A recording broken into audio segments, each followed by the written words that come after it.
আসসালামু আলাইকুম, this is অতপর official. Welcome back our new blog video. আমি মোহাম্মদ আনোয়ার হোসেন। শুভ সকাল। আজকে আমার সাপ্তাহিক বন্ধ।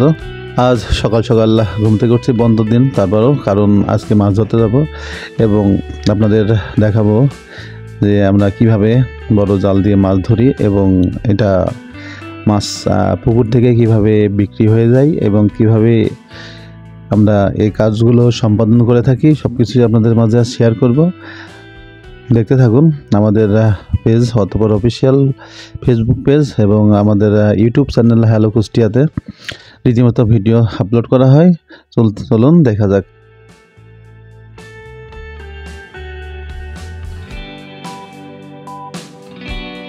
আমাদের পুকুরটা আমাদের পাশে গ্রামে, আর গ্রামের মাঝখান দিয়ে সুন্দর একটা রাস্তা, আর রাস্তার দুই পাশে ধান ক্ষেত। আসলে দেখতে অনেক সুন্দর লাগতেছে।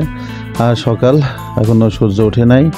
আমরা খুব সকালে বাসা থেকে বের হয়ে গেছি, আর বের হয়ে মাঠের মাঝখান দিয়ে যে রাস্তাটা আসলে খুব সুন্দর, এই রাস্তা ধরে আমরা ওই পুকুরে যাব। আর পুকুরে যাওয়ার পরে আপনাদের দেখাবো যে কিভাবে মাছ ধরতেছে। আর সকাল সকাল গ্রামীণ যে পরিবেশটা তা আপনাদের মাঝে তুলে ধরলাম। আপনাদের কেমন লাগলো অবশ্যই কমেন্ট করে জানাবেন, আর আমাদের পেজটা আপনারা অবশ্যই ফলো দিয়ে রাখবেন। ফাইনালি আমরা পুকুরের কাছাকাছি চলে আসছি, আর সামনেই পুকুর। অলরেডি জাল পুকুরে নেমে গেছে, দেখতে পাচ্ছেন। মাছ অলরেডি আমরা ধরার জন্য পুকুরে নেমে গেছি। কিছুক্ষণের ভিতরেই মাছ ধরা হয়ে যাবে। দেখতে পাচ্ছেন যে মাছটা কিভাবে পুরা পুকুরটা একই টাইমে দুই সাইড থেকে নামাতে হয় এবং ওই পাশে দুইজন, এই পাশে দুইজন, একজন টানবে আর একজন নিচে গোড়া দিবে। গোড়া যাতে মাছ নিচ দিয়ে চলে না যায়, এই জন্য নিচে একটা দড়ি আছে, ওইটা ধরে রাখতে হয়। এবং এটা এভাবেই ওই পুকুরের এই মাথা থেকে ওই মাথা পর্যন্ত যেতে হবে। এই পাশে দুইজন আছে, ওই পাশে দুইজন আছে, সেমভাবে করতেছে এবং কিছুক্ষণের ভিতরে ধরা হবে। এখানে আমার ওই পুকুরের পাশেই যে গ্রামীণ পরিবেশটা আসলে খুব সুন্দর। দুই পাশে সবুজ, আর মাঝখান দিয়ে অনেক ধরনের সবজি আবাদ হচ্ছে এখানে। এটাই দেখালাম, সবজি এবং গবাদি পশুদের ঘাস সব কিছু এখানে রোপণ করে থাকে। এবং দেখতে পাচ্ছেন যে পুকুরের মাছ ধরার লাস্ট পর্যায়ে চলে আসছে অলমোস্ট। এটা এখন এই পারে উঠাবে।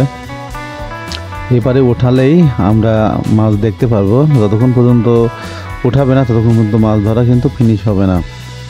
এই পাশে ধান ক্ষেত, এখনো ধান বড় হয় নাই। বৃষ্টির হালকা হালকা গুড়ি গুড়ি বৃষ্টি হচ্ছে, তার ভিতরেও আমরা ভিডিও করতেছি। দুই পাশে গোড়া দিশা দেখতে পাচ্ছেন যে নিচ দিয়ে যাতে মাছ না বের হয়ে যায়, এই কারণে উনি কিন্তু রীতিমতো মাছ তাড়িয়ে দিতেছে। আসলেই এটা এইভাবেই করতে হয়, এইভাবে না করলে মাছগুলো নিচ দিয়ে চলে যাবে। তারপরেও এখানে ছোটো মাছটা বেশি আছে, কারণ এখন পোনার সিজন। এখন এখান থেকে পোনা, বাটা এবং ছোট ছোট যে বিদেশি পুঁটি আছে, এগুলোই মূলত এখান থেকে আজকে আমরা সেল দিবে।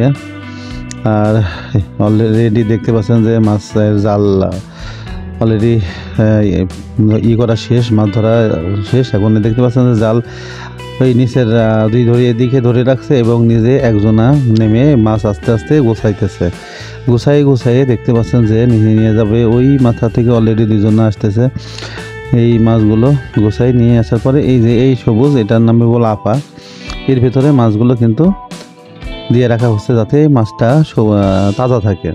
তাজা রাখার জন্যই কিন্তু মাছটা এর ভিতরে দিয়ে দেওয়া হচ্ছে। এর ভিতরে দেওয়ার পরে কিন্তু মাছ এখান থেকে গ্রেড করা হবে। বড় মাছ, ছোট মাছ সব কিছু গ্রেড হবে। গ্রেড হওয়ার পরেই কিন্তু মাছ বিক্রি হবে। এখন এটা বাঁশের খুঁটি দিয়ে বাঁধবে, পুকুরের ভিতরে বেঁধে রাখবে যাতে মাছটা চলে না যায়। তারপরে দেখতে পাবেন যে মাছে দেখেন গ্রেডিং অলরেডি শুরু করে দিয়েছে। তারা মাছ একদিকে ঢালতেছে এবং ছোট মাছ বড় মাছ দুই দিকে রাখতেছে। দেখতে পাচ্ছেন যে এই পাশে বাটা মাছ রাখছে, ওই পাশে পুঁটি মাছ রাখছে এবং পাতিলের ভিতরে রাখছে বড় মাছ। বড় মাছটার চাহিদা আর এক রকম, ছোটো মাছগুলো চাহিদা আর এক রকম। তবে এখন চাহিদা হচ্ছে ছোটো মাছের, কারণ পুকুরে এখন বৃষ্টি হচ্ছে না প্রচুর, এই কারণে তারা পুকুরে এই মাছগুলো তারা ছাড়বে এবং মাছের দামটা এখন ভালো অনেক। মাছ এখন খুব কম পাওয়া যাচ্ছে, কারণ এখন অনেক দিন পরে বৃষ্টি হচ্ছে, বুঝতে পারছেন 1.5 বছর পরে বৃষ্টি, আর পুকুরে কোনো প্রকার মাছ নাই। এই ছোট মাছের কিন্তু চাহিদা এখন অনেক বেশি। এই মাছগুলো তারা নেওয়ার পরে এগুলো তারা এখানে অনেক ব্যবসায়ী আসছে এবং তারা এখান থেকে মাছগুলো কালেক্ট করার পরে তারা গ্রামের বিভিন্ন স্থানে যাবে এবং স্থানে যাওয়ার পরে আগে থেকে তারা কন্ট্যাক্ট নিয়ে থাকেন যে মাছগুলো তাদের লাগবে, এবং অনেক পুকুরওয়ালা যারা বাড়িওয়ালা আছে তাদের ডিমান্ড থাকে যে আমার এই মাছটা লাগবে। এই অনুযায়ী তারা এখান থেকে মাছগুলো কালেক্ট করার পরে এগুলো তারা ওখানে গিয়ে সেল দিয়ে দিবে। দেখতে পাচ্ছেন পানিতে মাছের ওখানে পানি ঝাপা দিচ্ছে, তার মানে এখানে অক্সিজেন সরবরাহ করতেছে যাতে মাছগুলো না মারা যায়। আর এভাবে না ডাকলে মাছগুলো আলটিমেটলি মারা যাবে। এই কারণে তারা দেখতে পাচ্ছেন কন্টিনিউ এই পানির ভিতরে তারা পানি ঝাপটা দিয়ে যাচ্ছে, কারণ এই মাছগুলো বেশ বাঁচিয়ে রাখতে হবে, কারণ এগুলো হচ্ছে পুকুরে ছেল দেওয়া হবে, কারণ এটা আবার আরেক পুকুরে যাবে। আর এগুলো মূলত খাওয়ার জন্য নয়, ছোটো মাছ, আর যেগুলো বড় মাছ আছে এগুলো হচ্ছে খাওয়ার জন্য। এই মাছগুলো দেখতে পাচ্ছেন যেগুলো এখানে রাখতেছে এবং কিছু মাল ছেড়ে দিচ্ছে, কারণ পুরো মাছ তো আর বিক্রি করবে না, কারণ ছোটো মাছ কন্টিনিউ এখানে তো আর এইভাবে রাখা যাবে না, কারণ কিছু মাছ রাখতে হবে এবং রাখার পরেই তারা মূলত কিছু মাল সেল দিবে।